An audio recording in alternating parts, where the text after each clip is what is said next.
Buenas tardes para todos.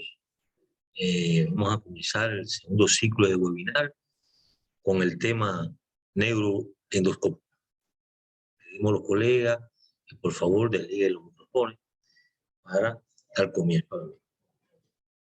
La neuroendoscopia es una técnica mínimamente invasiva que permite un acceso rápido a cavidades craneal a través de pequeños orificios craneanos, evitándose de esta forma abordajes amplias y recorridas traumáticas del tejido cerebral.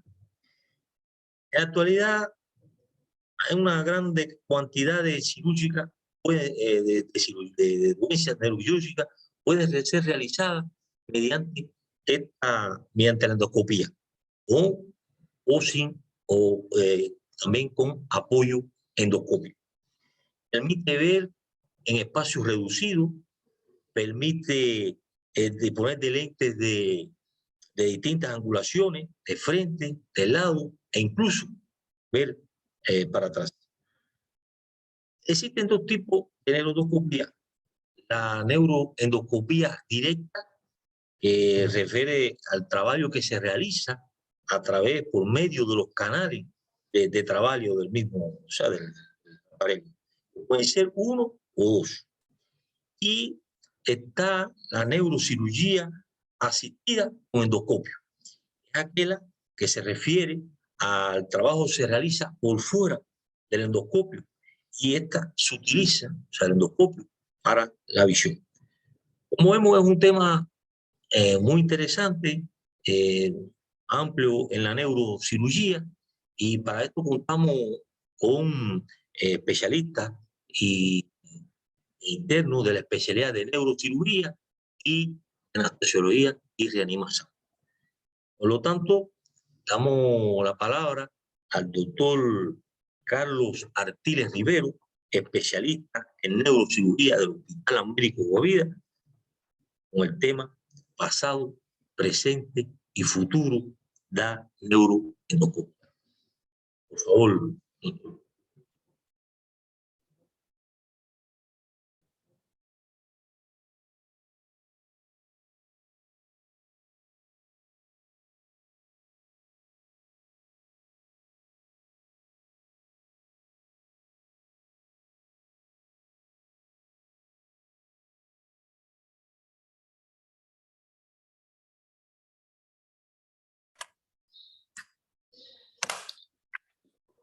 Boa tarde.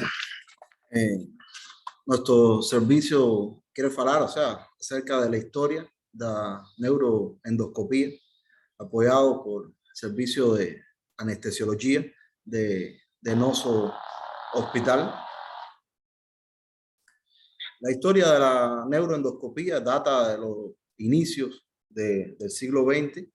En 1910, el doctor Victor Darwin Lespinasse describió por la primera vez el uso de un endoscopio en el sistema nervioso central.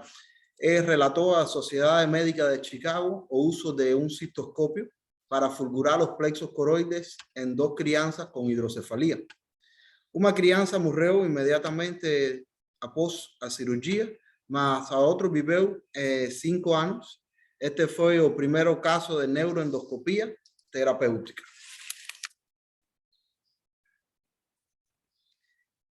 En 3 de abril de 1922, Walter Dandy en el Hospital John Hopkins relató realizar una endoscopía en una plexectomía coroide após mostrar su experiencia en plexectomías coroides abiertas en 4 pacientes.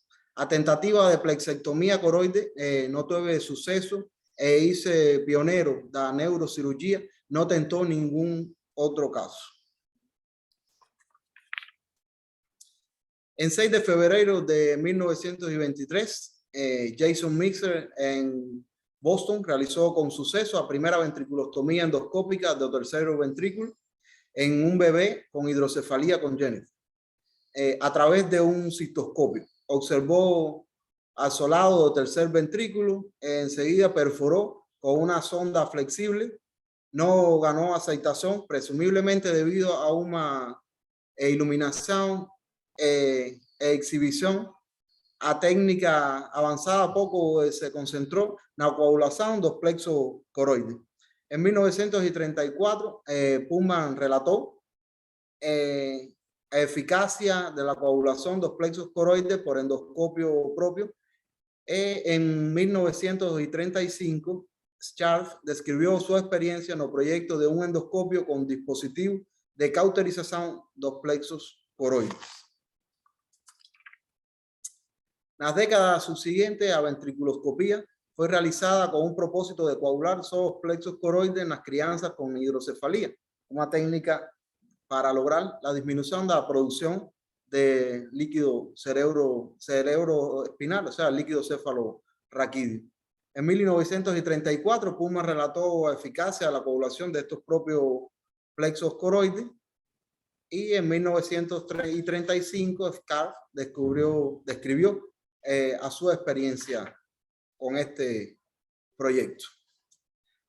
Una de las causas que o sea, trajo como unió detractores de esta técnica fue la gran cantidad, o sea, de complicación en sus inicios, y sobre todo la aparición de los sistemas de derivación ventrículo-peritoneal. En 1949 aparecieron los avances en el tratamiento de la hidrocefalía con el uso de los sistemas de derivación en endoscopía ficou renegada. Para falar de la neuroendoscopía moderna, tenemos que hablar del doctor Harold Hoskin, que en 1960 introdujo los endoscopios de hoy, o sea, los endoscopios rígidos. Aquí podemos ver las imágenes de este tipo de aparelho que ha ido evolucionando con la revolución científico-técnica. En las décadas de 1970, con el surgimiento de ópticas más precisas, materiales más leves y durables, a miniaturización de las cámaras y sistemas de documentación, pasó a ser posible el avance de la neuroendoscopía. Diversos centros alrededor del mundo pasaron a utilizar los neuroendoscópicos, no solo para el tratamiento de las diversas causas de hidrocefalía, mas también en otras patologías. La microcirugía impulsionó a la endoscopía en un segundo plano, pues esta atendió todas las necesidades de uso del endoscopio, ficando en dependencia de los médicos. O sea, los médicos preferían en esa época la microcirugía que no la endoscopía, dado sobre todo por el alto grado de sepsis que presentaban estos doentes después de la cirugía. En 1969, Hock y Stock crearon un dispositivo de carga acoplada. Otro avance tecnológico, aparecimiento fue aparecimiento de la fibra óptica, permitiendo que la fuente de luz fuese separada del resto de endoscopio. Ya ahora teníamos una mayor iluminación y una mayor obtención de imagen. Otro que desarrolló, o sea, un gran desarrollo de la neuroendoscopía fue el doctor Takanori Fukushima, quien incorporó, o sea, el uso de los endoscopios rígidos y el uso ya del endoscopio flexible.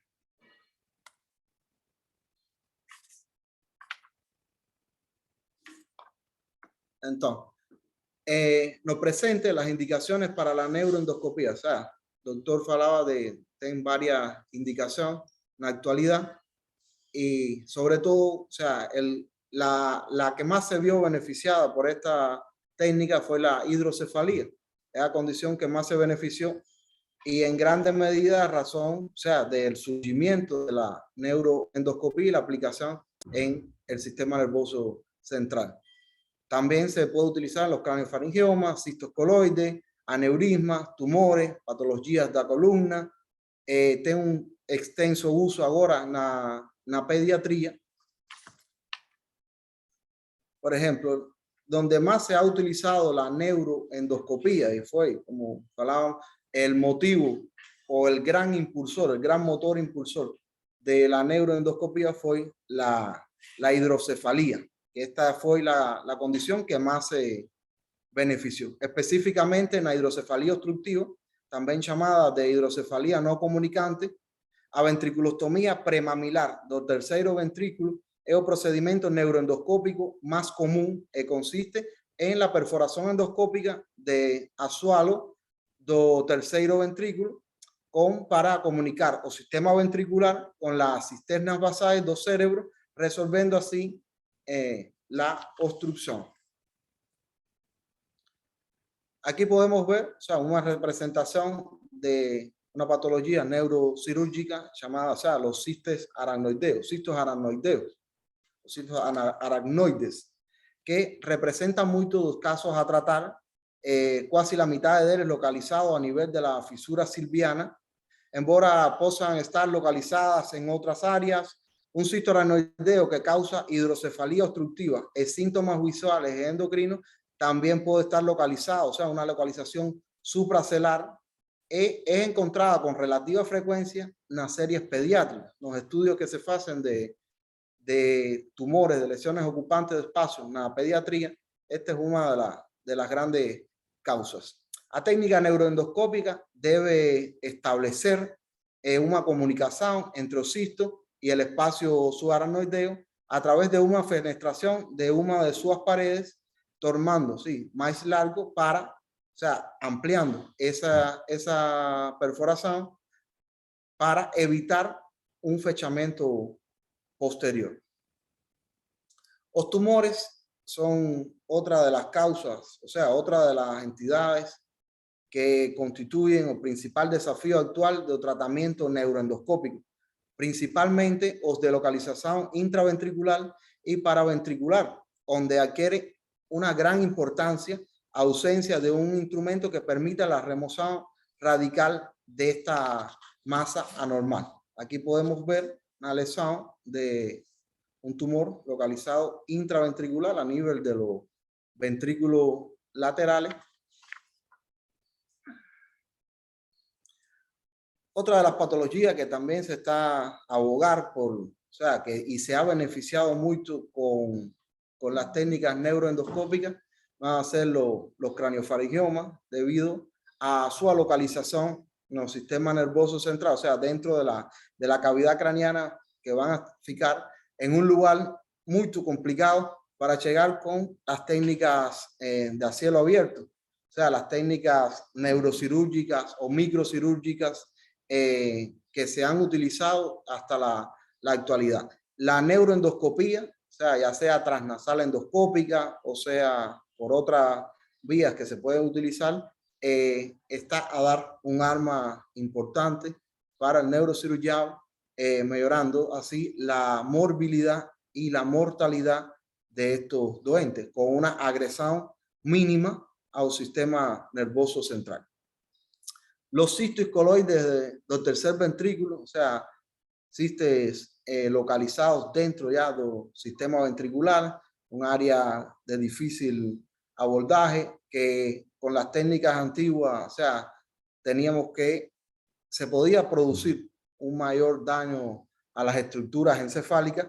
Ahora con el neuroendoscopio a través del sistema ventricular, apoyados muchas veces con la hidrocefalía que estos cistes van a provocar, podemos hacer técnicas neuroendoscópicas que pueden tirar el ciste de este tercer ventrículo, puede liberar el sistema ventricular y puede tirar también la obstrucción en el sistema ventricular al libre paso del líquido cefalorraquídeo.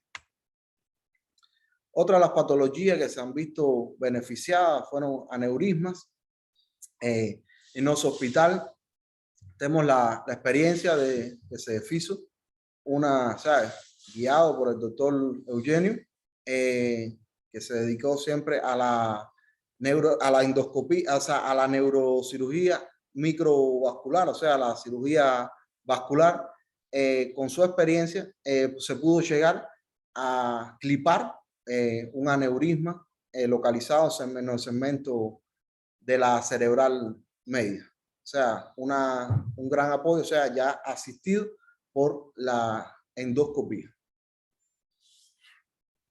Otra de las cirugías que ha evolucionado también en el tiempo ha sido ya la cirugía de hipófisis, la cirugía que se comenzó con una cirugía transecto-fenoidal que precisaba de espéculos y apoyo endoscópico, o sea, para magnificar el área donde se iba a hacer la cirugía. Más ahora tenemos una entrada mucho más anatómica, con menos complicaciones, sin necesidad de feridas, que es la cirugía transnasal endoscópica, cirugía que ha revolucionado sobre todo la recuperación y la evolución de los doentes y tiene un efecto estético muy aceptado por los doentes que presentan este tipo de patología.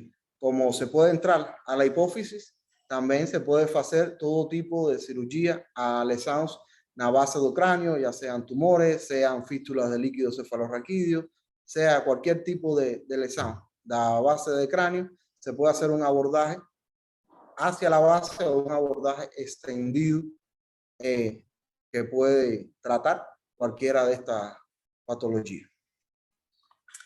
En la pediatría, la práctica neuroendoscópica tiene características típicas de esta edad. Tiene beneficios mucho con, o sea, se benefició mucho con la neuroendoscopía.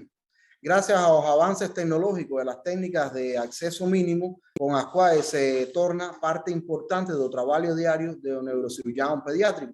Sus principales indicaciones de tratamiento son la hidrocefalía obstructiva, los tumores paraventriculares, las lesiones císticas intracranianas, y esas técnicas también es utilizada en el tratamiento de dolencias específicas de esa edad, como la craniosinostosis y cistos de la fosa posterior y del cuarto, y también el cuarto ventrículo excluido. Aquí pudimos utilizar unas imágenes del doctor Alonso, neuroendoscopista, motivador que nos enamoró de la neuroendoscopía, cuando el doctor Alonso y la doctora Tania hacían este tipo de cirugía en el hospital Juan Manuel Márquez. Y podemos ver un mínimo daño, un paciente con una recuperación muy pronta y una invasión mínima al sistema nervioso central.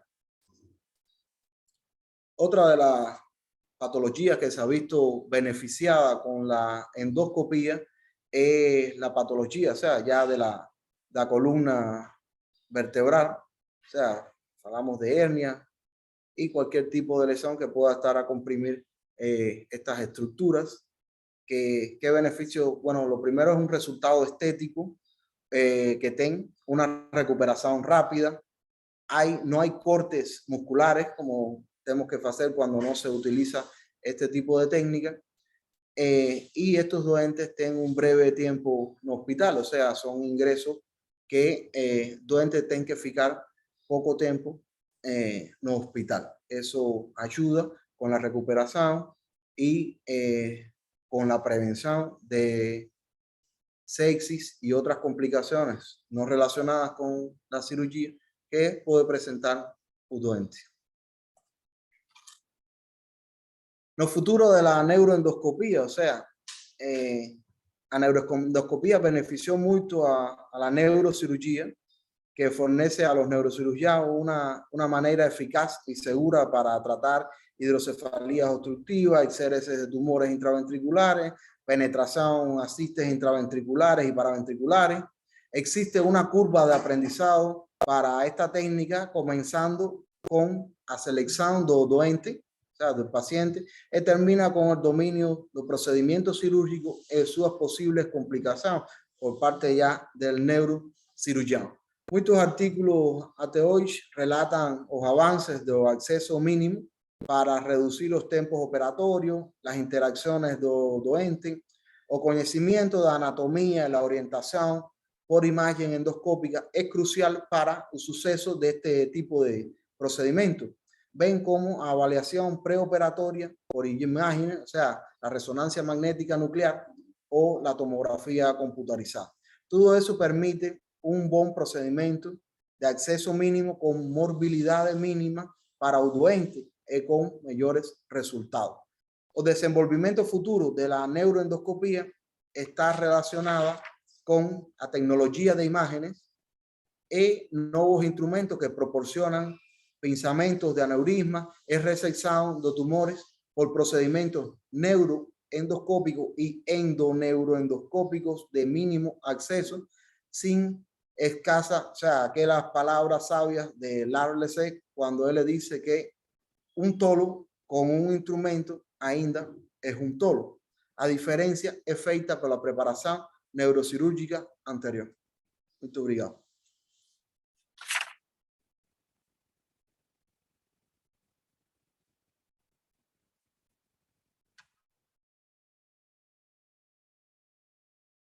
Obrigado, doctor Carlos Artiles Rivero, por la presentación. Una presentación amplia, interesante y, por tanto, cualquier pregunta, duda, pues pueden enviarnos para nos después dar respuesta.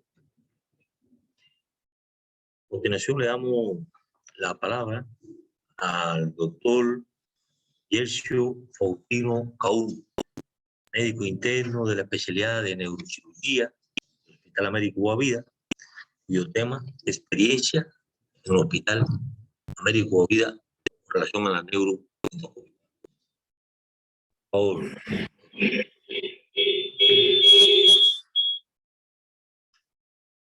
Muito obrigado, doutor Eugênio.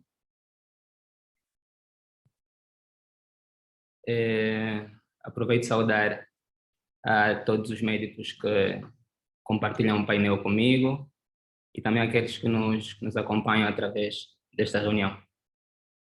Pronto, a neuroendoscopia é nada mais senão uma técnica minimamente invasiva que permite um acesso rápido à cavidade craniana através de pequenos orifícios, evitando dessa maneira a necessidade de uma abordagem ampla em que há maior traumatismo no tecido cerebral a ser manipulado. É uma técnica que vem sendo difundida já há bastante tempo e o Hospital Américo Guavida, sendo um hospital de nível terciário no país, não podia estar à parte dos avanços tecnológicos em termos da medicina, não é? E como o Dr. Carlos já disse, uma grande parte de cirurgias podem ser realizadas perante a endoscopia. Nos dá a vantagem de aproximar o olho no campo cirúrgico, o que possibilita uma visão ampla em espaços muito, muito pequenos. A neuroendoscopia beneficia de dois tipos, dois métodos, não é? Neuroendoscopia direta, que é aquela em que o trabalho é realizado por meio de canais dentro do endoscópio. Como nós verificamos aqui nas imagens, nós temos o endoscópio e na imagem aqui à direita nós temos três canais de trabalho. Mas a que nós estamos habituados a utilizar aqui no Hospital Américo Guavida é a neuroendoscopia indireta ou assistida, em que o trabalho é realizado por fora e que o endoscópio serve simplesmente como um campo de visão e iluminação. E as imagens são transmitidas num monitor, como vemos aqui nessa torre de endoscopia do nosso hospital. Desde que o Dr. Eugênio entrou para o Hospital Américo Guavida, já foram operados aproximadamente 14 casos, fazendo uso da neuroendoscopia, dos quais 3 macroadenomas da hipófise, 6 hidrocefalias obstrutivas, que é a principal impulsionante no uso da endoscopia, 4 tumores intraventriculares e um aneurisma cerebral, sendo este o primeiro aneurisma cerebral a ser realizado em um hospital público aqui em Angola. No caso do macroadenoma da hipófise, tem aqui algumas imagens, né, que mostra o tumor aqui a nível da região celular, em que a paciente queixava simplesmente cefaleia e transtornos visuais, visto que aí é uma região que passa o tem aí a presença do quiasma óptico, então essa lesão expansiva acaba por comprimir estruturas dessa região. É uma paciente que foi utilizada a via transeto esfenoidal, que é uma das vias que é para o tratamento do macroadenoma da hipófise, mas para além desta existem outras várias, né? Que é a transcerebral e a transnasal, que é muito mais utilizada agora, visto que utilizamos um orifício natural e do ponto de vista estético é que tem melhor aplicação. Aqui temos as imagens via endoscópica do transoperatório dessa paciente com macroadenoma da hipófise. Nos casos de hidrocefalia, trouxe o caso do menino de 7 anos com lesão da fossa posterior, em que nas imagens aqui de TAC nós vemos essa imagem hipertensa ocluindo aí o quarto ventrículo, e que neste caso fez-se a fenestração do assoalho do terceiro ventrículo, de forma a desviar o líquor para as cisternas basais. Como vemos aqui nessa imagem endoscópica, não é? Em que vemos o segundo ventrículo, vemos aqui o plexo coroide embaixo, a artéria septal anterior, a tálamo estriada e lá no fundo os corpos mamilares. Este é um vídeo durante a cirurgia em que nós podemos observar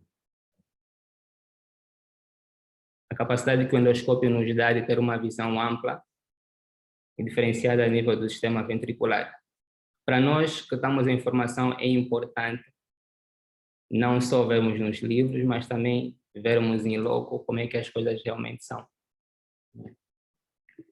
E neste outro vídeo aqui da direita, nós já temos visão do terceiro ventrículo, em que embaixo vemos os corpos mamilares, e aqui o assoalho do terceiro ventrículo, onde é feita a fenestração. A fenestração é feita por intermédio deste catéter de Forgat, né, que tem uma bolsa de insuflação aqui bem no princípio. É como os aparelhos as sondas que nós usamos que é para a avaliação dos pacientes. Normalmente, no princípio, tem um balão para insuflar, não é? Ou quando fazemos uma intubação do paciente, temos o CAF. É algo semelhante, só que em neurocirurgia nós temos o catéter de Fogat, que, para além de ser usado para a trombectomia, né, também é usado, neste caso, para a fenestração do assoalho do terceiro ventrículo. Okay. Tivemos recentemente também um tumor intraventricular, e que nós conseguimos ver aqui pelo vídeo, não muitas estruturas, porque temos alguma dificuldade com o nosso aparelho de endoscopia, mas coisa que já está a ser resolvida. Porém, aqui à direita nós conseguimos verificar algumas estruturas como o plexo coroide do lado direito, e um bocadinho mais a fundo nós conseguimos verificar o tumor intracerebral, que pode ser ressecado de várias formas, não é? Por intermédio de aspiração ou por intermédio de uma pinça de tumor. Vemos aqui no fundo essa parte meio esbranquecida e friável, é o tumor a ser retirado. E aqui do lado esquerdo, vemos o tumor que foi ressecado dessa paciente. Outra indicação e outro caso que foi operado por nós é uma paciente com aneurisma cerebral, né? Aneurisma cerebral é nada mais senão um enfraquecimento da parede da artéria, e estima-se que aproximadamente 2 a 5% da população mundial tem aneurisma cerebral. Bem, os aneurismas podem romper e causar uma hemorragia cerebral ou permanecer a vida inteira sem estourar. Os pacientes que não têm um aneurisma roto dificilmente vão apresentar alguma sintomatologia. Apenas quando ele cresce, cria efeito de massa, é que podem apresentar uma ligeira cefaleia. Mas quando temos um aneurisma roto, os pacientes referem como a maior dor de cabeça que já sentiram na sua vida. não é? Então, é uma indicação que é para fazer a cirurgia por via endoscópica, que não é o único meio de tratamento de aneurisma, o clamp, existem outros, mas é o que mais o que menos tem complicações pós-operatórias. Ok. Nós atendemos uma paciente de 32 anos de idade que sofreu uma crise hipertensiva e em seguida teve uma hemorragia subaracnoideia, no qual ela foi feita alguns exames de imagem e diagnosticada com um aneurisma da artéria cerebral média, no seu segmento 2, M2. Tem aqui o vídeo de transoperatório da cirurgia. Nós vemos aqui em cima, quando eu estou a passar com o cursor, o aneurisma, né, de forma sacular, a nível da artéria cerebral média. Este mesmo aneurisma foi aqui, como vemos, clampado, e a paciente, até a presente data que lhes falo, está viva, é mãe. Então é um avanço tanto para nós e também para a população angolana, saber que existem médicos nacionais que podem brindar esses cuidados de saúde que outrora serão realizados no exterior do país. Aqui virou notícia até no ano de 2017, a paciente foi operada pelo Dr. Eugênio Hurtado, chefe de serviço de neurocirurgia do Hospital Américo Boa Vida e é o moderador do atual encontro aqui no Zoom. Okay.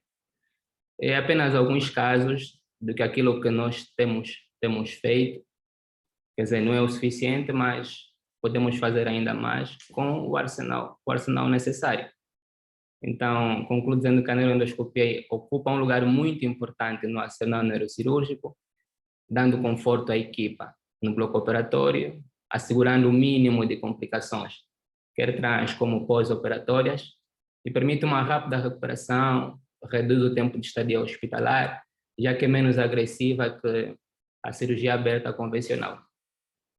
E a nível local temos feito o que podemos com o que temos, mas é preciso investir em logística neurocirúrgica para brindar melhores cuidados à nossa população. E quando falo em investir, não só em termos de materiais, mas também na formação de quadros que posteriormente poderão assegurar, pegar as rédeas deixadas pelos mais velhos da medicina. Então, muito obrigado pela atenção dispensada. É tudo.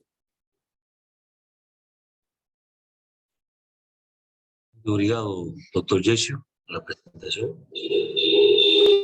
Bonito todo este trabajo realizado, que está realizando en el Hospital Américo Boa Vida, y esperamos que continuemos en esa perspectiva de continuar desarrollando la neuroendoscopía en el.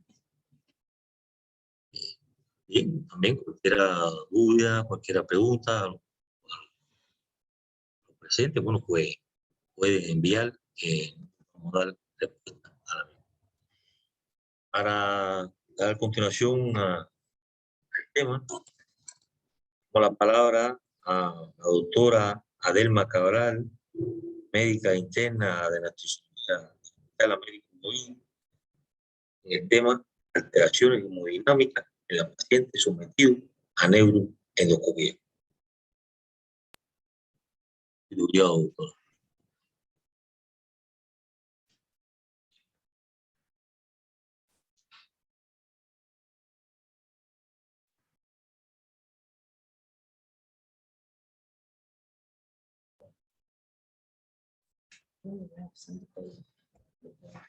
Slide.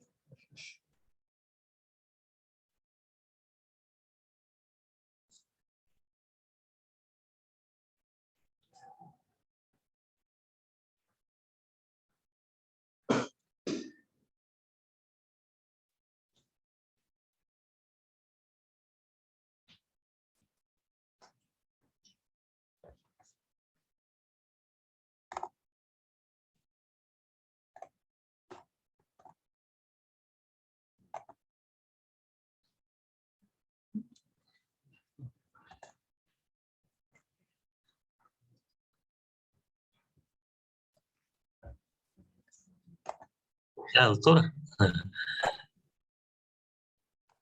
Tudo bem? Obrigada, professor Eugênio, pela apresentação. Vou dar continuidade, então, ao nosso webinar, que tem como tema neuroendoscopia. E a mim foi dada a responsabilidade de detalhar as alterações hemodinâmicas que podem surgir aos pacientes submetidos a esse procedimento, e a continuação será por parte do meu colega, que vai espelhar o manejo adequado anestésico aos pacientes submetidos à neuroendoscopia.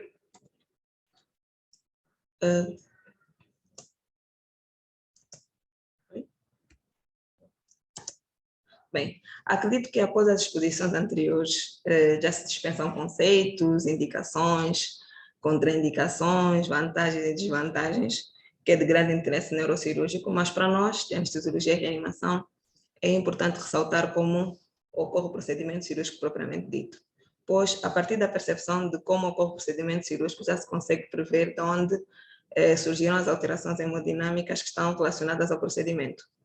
Uma vez que durante o procedimento endoscópico há necessidade de neurocirurgião aplicar de forma contínua um líquido de irrigação, sendo que atualmente é utilizado o Ringer latato, a posterior era utilizado também o soro fisiológico a 0,9%, que estava relacionado a um maior índice de complicações, sendo que este líquido é introduzido dentro do sistema ventricular, com o objetivo de garantir um melhor campo cirúrgico com a retirada do sangue e dos detritos na zona a ser visualizada.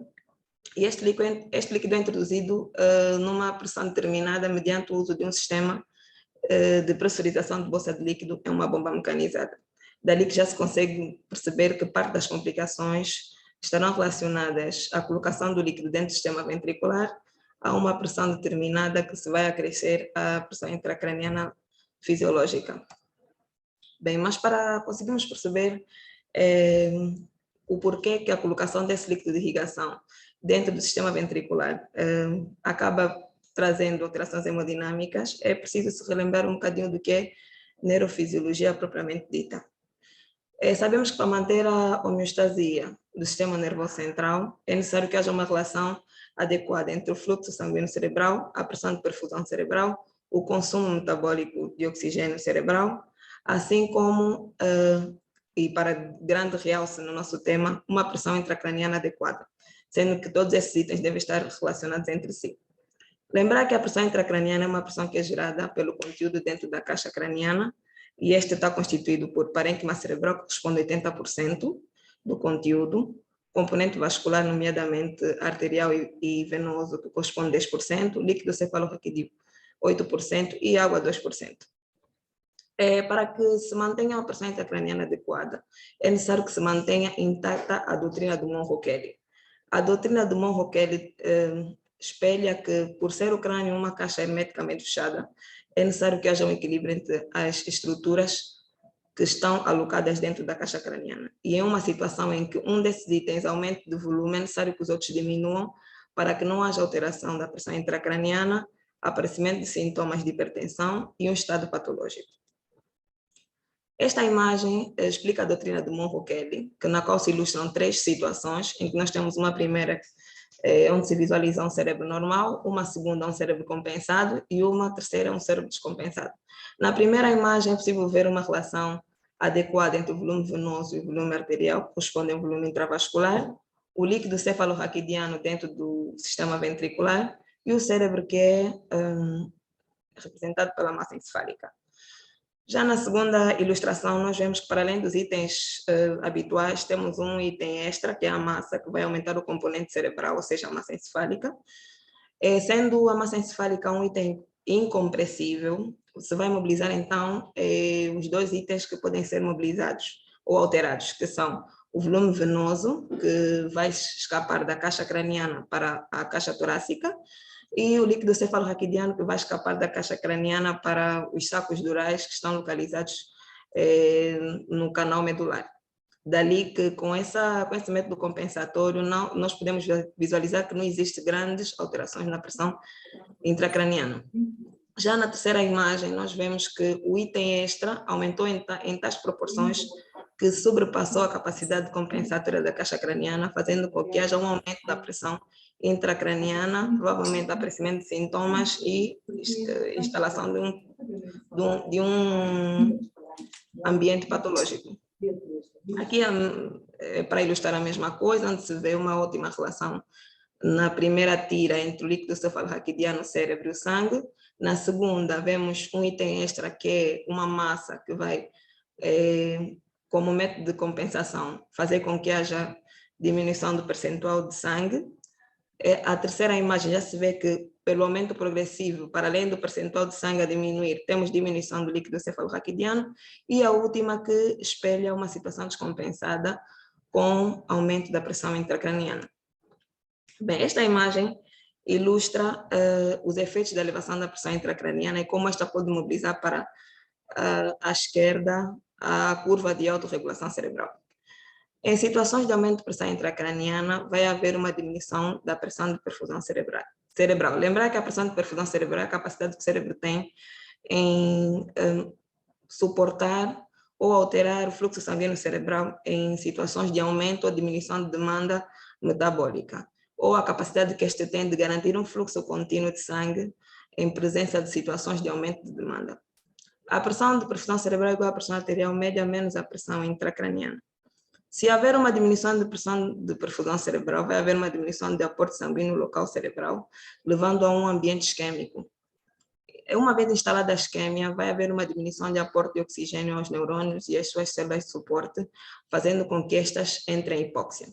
Entrando em hipóxia, as células, com o objetivo de tentar garantir uma fonte alternativa de nutrientes, vão passar do metabolismo aeróbico, que é pelo uso do oxigênio, para o metabolismo anaeróbico, mediante o uso de ácidos gordos. Sabemos nós que o produto final do metabolismo anaeróbico aporta grandes quantidades de CO2 e de ácido, nomeadamente o ácido lático e o ácido pirúvico.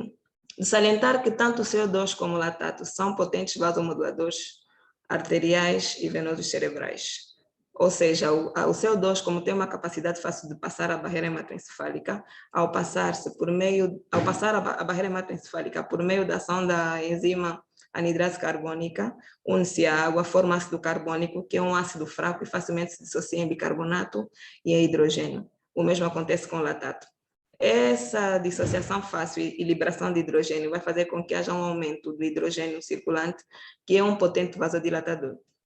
O hidrogênio vai diminuir a resistência vascular sistêmica desses vasos, fazendo com que haja um aumento brusco da pressão hidrostática, extravasamento do líquido dentro do espaço intravascular para o espaço intersticial, se instalando então um ambiente de edema cerebral do tipo vasogênico. Esse aumento de fluxo sanguíneo cerebral com a instalação do edema cerebral vão fazer com que haja um aumento do volume circulante cerebral e, de forma reflexa, mediante ativação do sistema nervoso simpático, se vão ativar os itens do reflexo de Cushing, com aumento da resistência vascular sistêmica, que a posterior vai levar a um aumento da pressão intracraniana. Dali que hoje considera-se que a pressão intracraniana vai afetar a função encefálica por dois principais mecanismos: interrupção do fluxo sanguíneo, como eu expliquei anteriormente, e herniações regionais que vão ter uma tradução clínica em dependência da estrutura a ser herniada. Quanto à neuroendoscopia propriamente dita, as alterações associadas ao procedimento serão pela manipulação cirúrgica local, assim como pela irrigação do líquido no sistema ventricular. Este, por sua vez, vai alterar ou vai dar lugar a alterações hemodinâmicas mediante a mudança da natureza do líquido cefalorraquidiano, assim como a pressão acrescida pela colocação do líquido de irrigação dentro do sistema ventricular. Em relação à manipulação cirúrgica, há uma grande probabilidade de lesão de estruturas cerebrais relacionadas com o sistema ventricular, nomeadamente fórnix, plexos coroideus, corpos mamilares, sistema límbico e hipotálamo, sendo que há um risco de que haja uma disfunção, uma alteração do funcionamento dessas estruturas de forma correspondente, onde podemos ter alterações endócrino-metabólicas, alterações cardiovasculares, alterações cognitivas, entre outras. Há um risco de lesão arterial, sendo a mais frequente a lesão da artéria basilar e seus ramos, que pode dar um espaço a hemorragias ou a acidentes vasculares encefálicos hemorrágicos, que podem levar a áreas extensas de isquemia e processos expansivos. E, por manipulação local, pode haver ativação dos reflexos hemodinâmicos por estímulo direto de estruturas.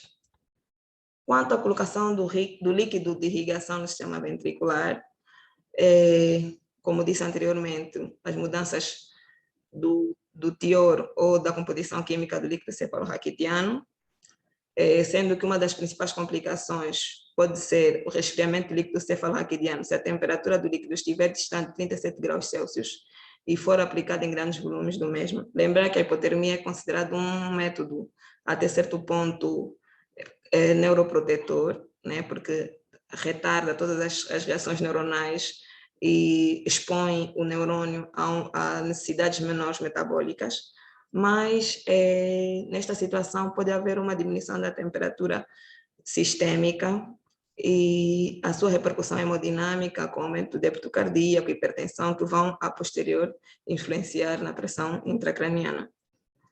Pode haver ainda alterações na composição e pH do LCR, daí a justificativa de ser suspenso agora o uso do soro fisiológico e de ser utilizado o latato de Ringer, pois o latato de Ringer tem uma composição mais próxima ao do líquido cefalorraquidiano, tendo em conta as concentrações de sódio, potássio, tem um pH mais aproximado e tem o bicarbonato, que o latato, que a posterior se converte em bicarbonato e ajuda como reação tampão, diminuindo as concentrações de hidrogênio e a sua ação vasodilatadora e a posterior aumentar a pressão intracraniana. E irritação meníngea, pois já se notificou, sendo que em menor grau com o uso de Ringer latato, as ventriculites e as irritações meníngeas por conta das alterações químicas da solução de irrigação em relação ao líquido cefalorraquidiano. Por outra, podemos ter as alterações que estarão ligadas ao aumento de pressão pela colocação do líquido extra dentro do sistema ventricular, onde podem ser ativos reflexos hemodinâmicos indiretos, o famoso reflexo de Cushing, por alteração da pressão intracraniana, surgimento de hipertensão, bradicárdia, os vômitos, não é? Pela distensão da zona gatilho, alterações súbitas da pressão intracraniana, que podem levar à distorção de estruturas cerebrais, como eu falava anteriormente, as herniações. Lembrar que de grande importância vão as herniações do tronco cerebral, nomeadamente da ponte, do bulbo, que tem os centros cardiovasculares e respiratórios. Os pacientes podem cursar com arritmias graves, inclusive com paro cardiorrespiratório, alterações ventilatórias, herniações de hipotálamo podem cursar com alterações metabólicas, alterações cognitivas e outras situações.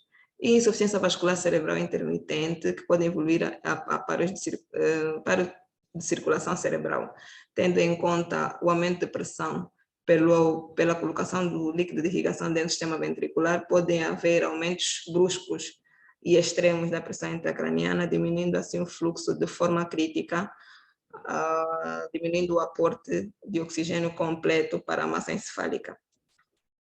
E como é que vamos perceber a tradução clínica dessas alterações nos pacientes durante a cirurgia? É mais frequente que se visualizem no intraoperatório e no pós-operatório, porque o procedimento é feito a partir deste período. Sendo que para o intraoperatório são mais frequentes os transtornos hemodinâmicos, uma vez que o nosso paciente deve estar devidamente monitorizado. O paciente pode apresentar arritmias como taquicardia, bradicardia, sistolia e extrasístoles, fruto da manipulação local ou mesmo das alterações de pressão intracraniana. Quando colocado o líquido de irrigação, instabilidade hemodinâmica, o paciente pode cursar com hipotensão e hipertensão pelo mesmo motivo, hemorragias, para os casos de lesões vasculares, lesões inclusive dentro do sistema ventricular, as hemorragias intraventriculares, lesões de estruturas cerebrais como o tálamo, hipotálamo e o fórnix, e outras graves também, como o pneumoencéfalo e o embolismo aéreo, que também é muito frequente e causa de internamento na UCI no pós-operatório. Para o pós-operatório, são mais frequentes as complicações neurológicas, que aportam 50% dos casos, que na qual um dos mais frequentes é o atraso no despertar, que realmente é muito frequente e é de causa obscura e geralmente está associado a um mau prognóstico, assim como alterações neuropsicológicas que vão estar relacionadas ao comprometimento de algumas estruturas, tanto por herniação, por estimulação local ou lesão, que pode culminar com perda de memória, transtornos de aprendizagem, alterações de comportamento, alterações cognitivas. Podem ainda ser visualizadas no pós-operatório as endocrinopatias, como disse anteriormente, pela lesão ou estímulo por herniação do hipotálamo, que pode dar lugar a diabetes insípida, secreção inadequada de antidiurética, alterações eletrolíticas que vão estar ligadas à mudança do teor de eletrolitos no sistema ventricular, pode dar lugar a hiper ou hiponatremia, pode dar lugar a hiperpotassemia e outras entidades. Alterações ventilatórias, na maioria das vezes por estímulo local do tronco cerebral, assim como meningismo por irritação secundária ao líquido de irrigação. E outras como neoencéfalo e convulsões, principalmente para situações em que os pacientes cursam no pós-operatório com sinais de hipertensão intracraniana por processos expansivos ou por lesões de estruturas determinadas. Bem, agora penso que vou passar a palavra ao professor Eugênio, porque agora toca a continuação com o Dr. Buta. Obrigada. Obrigado, doctora. Obrigado por la presentación. Felicidades. Vimos también que, bueno, era pregunta, también puede enviarnos a través de nuestro. A continuación, le damos la palabra al doctor Augusto Buta, médico interno de anestesiología del Hospital Américo Boavida, el tema manejo perioperatorio ante la neuroendoscopia.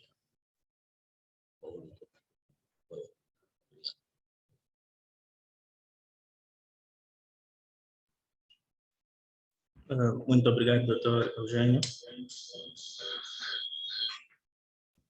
Dando sequência ao nosso tema, vamos nesse momento tratar sobre as considerações anestésicas perioperatórias.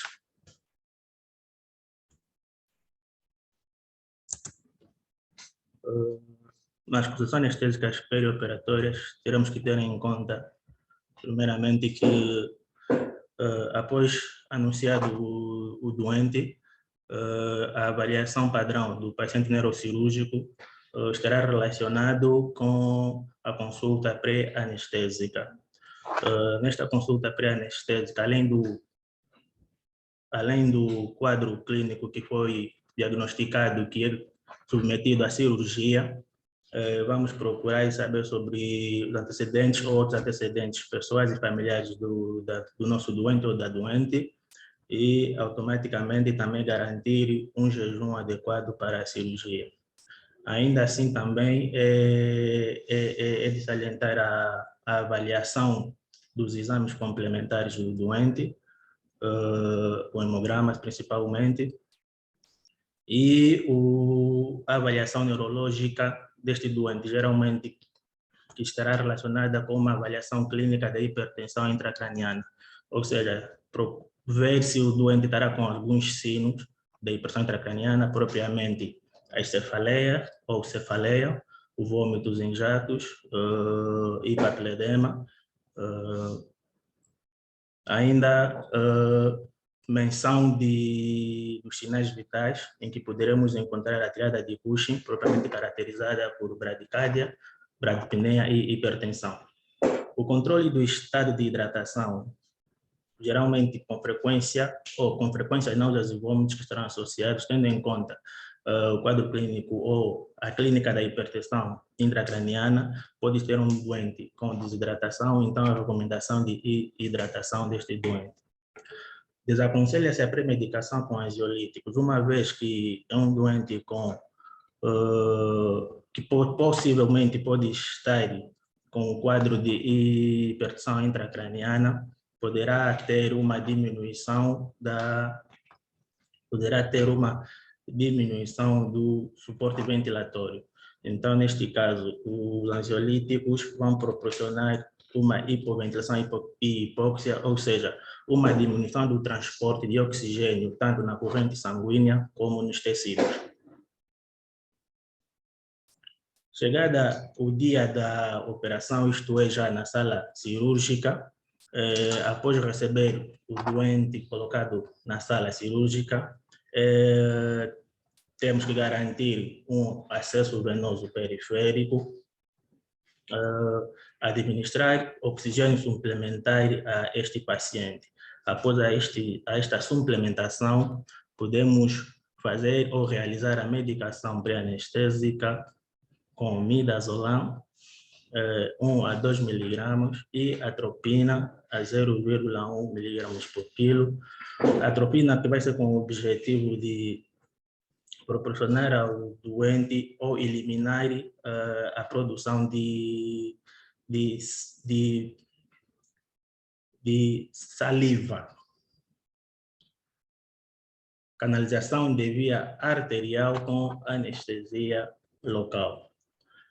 Após feita este momento, realizamos a indução neuroanestésica padrão do doente, que é realizada com Propofol, que é um anestésico de curta duração, de via parenteral, eficaz para os casos neurocirúrgicos, porque proporciona uma diminuição da pressão intracarniana, uma diminuição do metabolismo cerebral e do fluxo sanguíneo cerebral. Na dose de 1,5 a 2 miligramas por quilo, posteriormente de 0,5 miligramas até a perda da consciência total. Por que a perda da consciência total? Porque o nosso objetivo é realizar uma indução tranquila e sem estresse ao nosso doente. Prevenir a resposta adrenérgica à laringoscopia, administrando lidocaína a 2,5 miligramas por quilo IV antes da laringoscopia. Ou seja, após a laringoscopia, existe uma resposta adrenérgica deste doente que pode ser dada com aumento da pressão arterial, aumento da frequência cardíaca.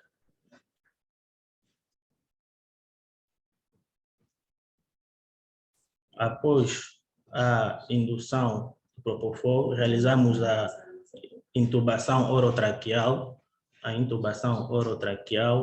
do doente com um tubo dependentemente da idade do nosso doente. Tratar as variações de tensão arterial ou cifras acima de 160 milímetros de mercúrio sobre 90 milímetros de mercúrio, tensão arterial sistólica. Esse aumento estará dado propriamente pela manipulação da via aérea e o seu tratamento, muitas das vezes, é sob o efeito do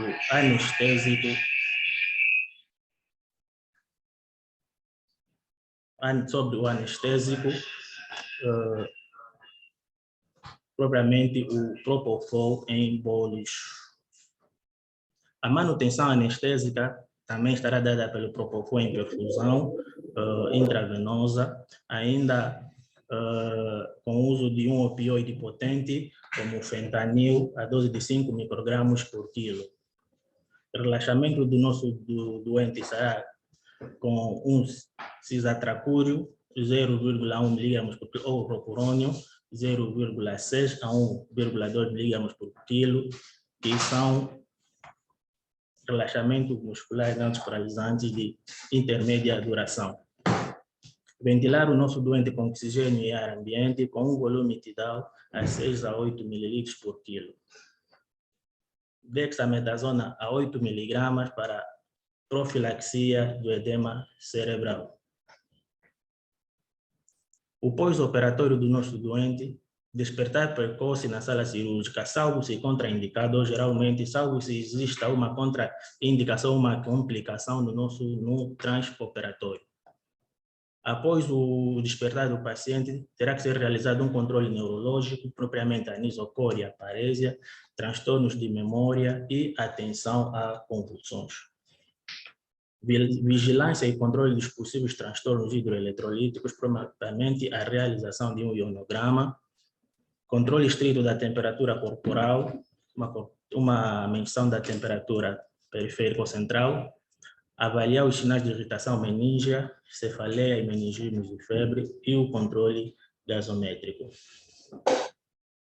A medicina é uma atividade científica dinâmica que se renova a cada dia. Critérios bem estabelecidos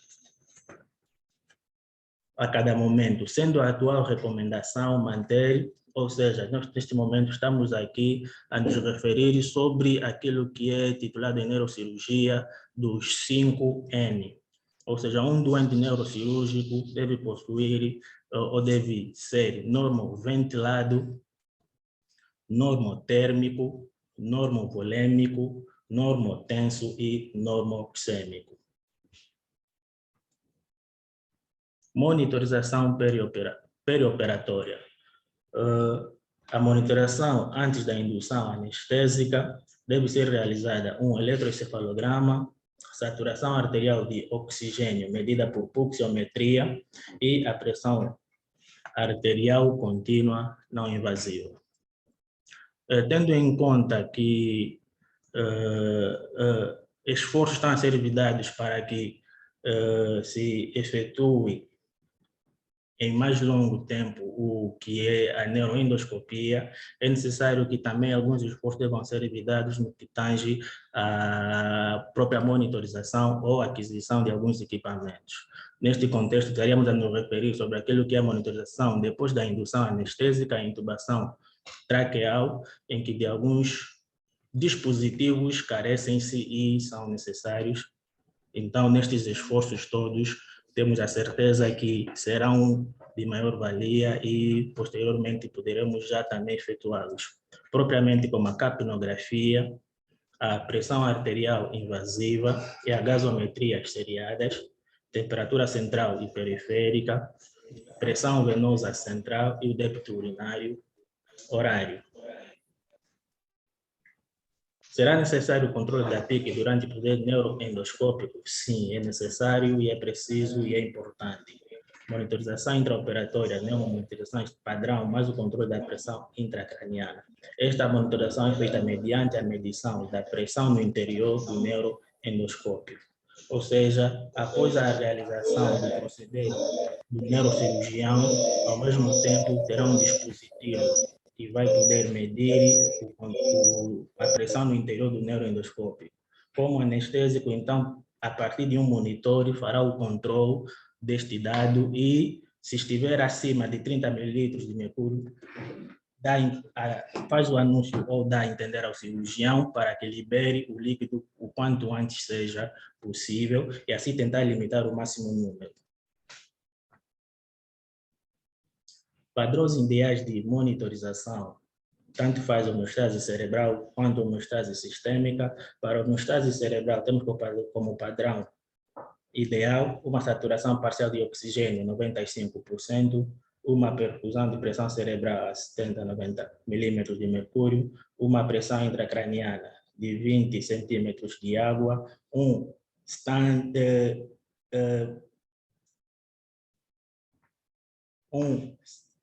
pressão de dióxido de carbono, ou stand de base, não, pressão de dióxido de carbono 24 a 40 volumes por cento, CO2, pressão de CO2 40 milímetros de mercúrio. Na homeostase sistêmica, temos a pressão arterial média 90 a 130 milímetros de mercúrio e a pressão venosa central 6 a 10 centímetros de água. Como conclusões, temos a dizer que é um método valioso que deve ser desenvolvido em todas as unidades neurocirúrgicas, sempre que seja garantida a medição da pressão intracraniana durante o transoperatório, pois a mesma provou ser uma alternativa nas derivações, especialmente em pacientes com hidrocefalia não comunicante, tanto no diagnóstico ou tratamento de patologias cerebrais. estandarizar ou tornar padrão a medição da pressão intracraniana durante a neuronavegação, já que a aplicação excessiva de soluções de irrigação sem a medição da mesma durante o proceder desencadeia uma maior incidência de complicações, tanto trans como pós-operatórias. Aqui terminamos com uma frase de Hipócrates, que é necessário apoiar-se às descobertas do passado para desenvolver novas descobertas. Temos aqui uma imagem de um proceder neuroendoscópico realizado no dia 2 de fevereiro de 2022, com diagnóstico de recessão de tumor intraventricular. Muito obrigado. Obrigado, doctor Buda. Felicidades también por su presentación. Vamos a darle la palabra al doctor Adrián Huy, especialista en anestesiología y reanimación del Hospital Américo Florida, a tratar y abordar también la práctica anestésica durante la neuroendoscopia.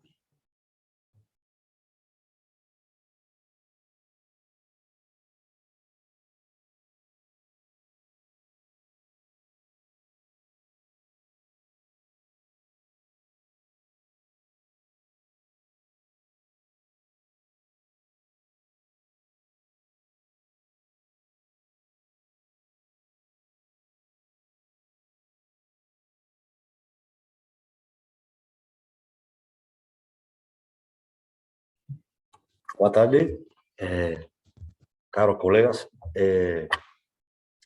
Pienso que es un tema, como han comentado los colegas hasta aquí, uno de los grandes avances de la medicina, ya que trajo con ello muchas ventajas para la cirugía, para la neurocirugía, y también para nosotros los anestesiólogos. Ya nuestros compañeros han hablado sobre todas las ventajas que tienen, las incisiones pequeñas, el abordaje del paciente es diferente, la recuperación es mucho más rápida, a la vez el tratamiento del dolor postoperatorio del paciente es mucho menos complicado y mucho menos invasivo también. Creo que los internos de anestesia abordaron el tema con una grande profundidad. Ha hecho que es un tema muy interesante y como el profesor Eugenio acaba de comentar, estamos aquí para responder cualquier duda que haya en lo relacionado tanto a neurocirugía como anestesia. Sabemos que anestesia es una especialidad en ocasiones un bocado menos conocido y sabemos que en la población de médicos siempre hay una que otra duda. Estamos abiertos a cualquier pregunta y muchas gracias, profesor Eugenio. Gracias a los doctores y estamos ahí. Obrigado, doctor Adrián, por su presentación. Bueno, una pregunta.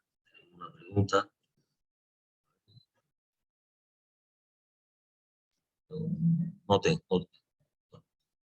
Si alguna duda, alguna pregunta, pues pueden enviar para nos responder.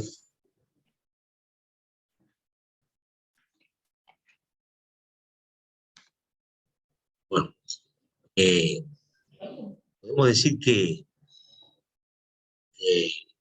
la neuroscopía, que ha pasado por varias etapas, ha revolucionado la práctica neurocirúrgica, tanto diagnóstico como la terapéutica de la demencia neurocirúrgica, tanto teniendo acceso a sitios profundos de la cavidad craneana y fundamentalmente de la base del cráneo y a la cirugía vascular.